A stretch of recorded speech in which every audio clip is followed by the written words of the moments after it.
आज हम दो ऐसे आम माशी तसव्वुरात को देखेंगे, इकोनॉमीज ऑफ स्केल और इंड्यूस्ड डिमांड, जो सुनने में तो बहुत सीधे साधे लगते हैं लेकिन जिन्हें तकरीबन हमेशा ही गलत समझा जाता है। तो आइए देखते हैं कि ये बात अक्सर इतनी सच क्यों लगती है और इन ज़बरदस्त कॉन्सेप्ट्स की आखिर सही समझ है क्या। शुरुआत करते हैं एक बहुत ही जानी पहचानी सोच से जो बिल्कुल आम फहम लगती है कि आप किसी चीज़ को जितना ज़्यादा बनाएंगे उसकी फ़ी अदद कीमत उतनी ही कम होती जाएगी। ऐसा इसलिए होता है क्योंकि दो किस्म की लागतों के दरमियान एक ख़ास रिश्ता है। इसे समझने के लिए एक छोटी सी मिसाल लेते हैं। देखिए, औज़ारों के लिए शुरू के $200 जो हैं वो एक फ़िक्स्ड कॉस्ट है। अब आप जितने ज़्यादा बकल्स बनाते जाएंगे ये लागत उतनी ही फैलती जाएगी और हर नए बकल की कीमत कम होती चली जाएगी। लेकिन कीमतों के नीचे जाने का ये सिलसिला हमेशा नहीं चलता। हकीकत इससे कहीं ज़्यादा पेचीदा है। ज़रा सोचिए, अगर वो भट्टी 1000 इस्तेमाल के बाद ख़राब हो जाए तो क्या होगा?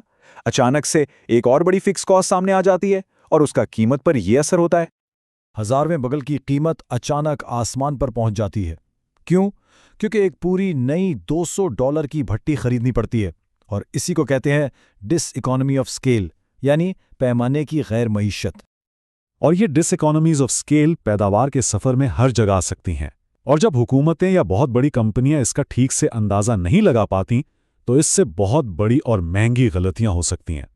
इसी गलत अंदाजे की एक मिसाल ये रकम है, $900 अरब। ये वो कर्ज है जो चीन के सरकारी रेलवे ग्रुप पर जमा हो गया, सिर्फ इकोनॉमीज ऑफ स्केल का गलत हिसाब लगाने की वजह से। तो चीन के हाई स्पीड रेल प्रोजेक्ट के साथ बिल्कुल यही हुआ। उन्होंने सोचा कि जितना ज़्यादा ट्रैक बिछाएंगे इकोनॉमीज ऑफ स्केल की वजह से हर किलोमीटर सस्ता पड़ेगा, लेकिन हुआ उसके बिल्कुल उलट। उनकी इतनी ज़बरदस्त डिमांड ने पूरी दुनिया में लोहे की कीमतें बढ़ा दी।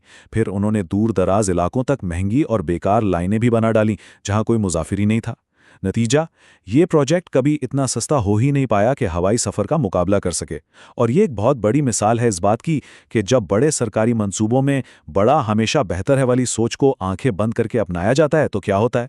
अब चलिए अपने दूसरे मुगालते की तरफ बढ़ते हैं जो इसी तरह बड़े इंफ्रास्ट्रक्चर प्रोजेक्ट से जुड़ा हुआ है। अच्छा, ये बात तो शायद सुनी होगी कि अगर हम ट्रैफिक जैम कम करने के लिए ज़्यादा सड़कें बनाते हैं तो इससे उल्टा और ज़्यादा लोग गाड़ियाँ निकालने लगते हैं और ट्रैफिक वैसा का वैसा ही रहता है।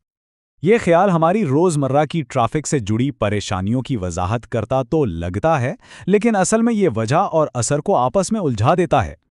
एक मशहूर स्टडी ने डेटा को देखा तो एक मजबूत ताल्लुक जरूर मिला, लेकिन याद रहे, दो चीजों का एक साथ होना यह साबित नहीं करता कि एक की वजह से दूसरी हो रही है। तो ऊपर से देखने में तो लगता है कि सड़कें बनाने से ड्राइविंग बढ़ जाती है, लेकिन हकीकत में हो क्या रहा है? इसे समझने के लिए हमें कीमत को सिर्फ पैसों के लिहाज से देखना बंद करना होगा। तो क्या नई सड़कें जादुई तौर पर नए ड्राइवर पैदा कर रही हैं? नहीं, बिल्कुल नहीं। जवाब इस बात में है कि हम सफ़र से जुड़े तमाम इखराजात को समझें। ड्राइविंग की असली कीमत सिर्फ पैसा नहीं है, इसमें गैस और गाड़ी की मेंटेनेंस पर खर्च होने वाला पैसा है, गाड़ी में गुजारा गया वक्त है, और वो अपॉर्चुनिटी कॉस्ट भी है कि इस वक्त में कुछ और किया जा सकता था। तो जब एक नई चौड़ी हाईवे बनती है तो वो असल में कोई नई डिमांड पैदा नहीं करती, बल्कि वो इस पूरी कीमत को बहुत ज़्यादा कम कर देती है। जब ड्राइविंग की कीमत कम हो जाती है तो वो लोग जो पहले बस या ट्रेन ले रहे थे उन्हें अब गाड़ी चलाना एक बेहतर सौदा लगता है और वो अपनी डिमांड को इस नए सस्ते ऑप्शन यानी हाईवे की तरफ मुंतकिल कर देते हैं। ये उसूल सिर्फ सड़कों पर ही नहीं बल्कि किसी भी अवामी सहूलत पर लागू होता है, जैसे मुफ्त वाईफाई, जहां सप्लाई बढ़ाने से कीमत कम होती है और पहले से मौजूद डिमांड उसकी तरफ खींची चली आती है। तो इस स्टडी ने यह नहीं कहा कि सड़कें कम कर दो, बल्कि इसने ये तजवीज़ दी कि रश के औकात में ड्राइविंग को महंगा बनाया जाए ताकि डिमांड को मैनेज किया जा सके। तो इन दोनों मिसालों से सबसे अहम सबक ये मिलता है कि जो मुआशी दलाइल सुनने में बहुत सीधे साधे लगते हैं वो अक्सर अपने अंदर बड़ी पेचीदगियां छुपाए होते हैं। असल समझ तब आती है जब हम सिर्फ ऊपरी सतह से आगे देखें और ये सवाल करें कि लागत, कीमतों और इंसानी रवैये के बारे में क्या मफरूज़े कायम किए जा रहे हैं।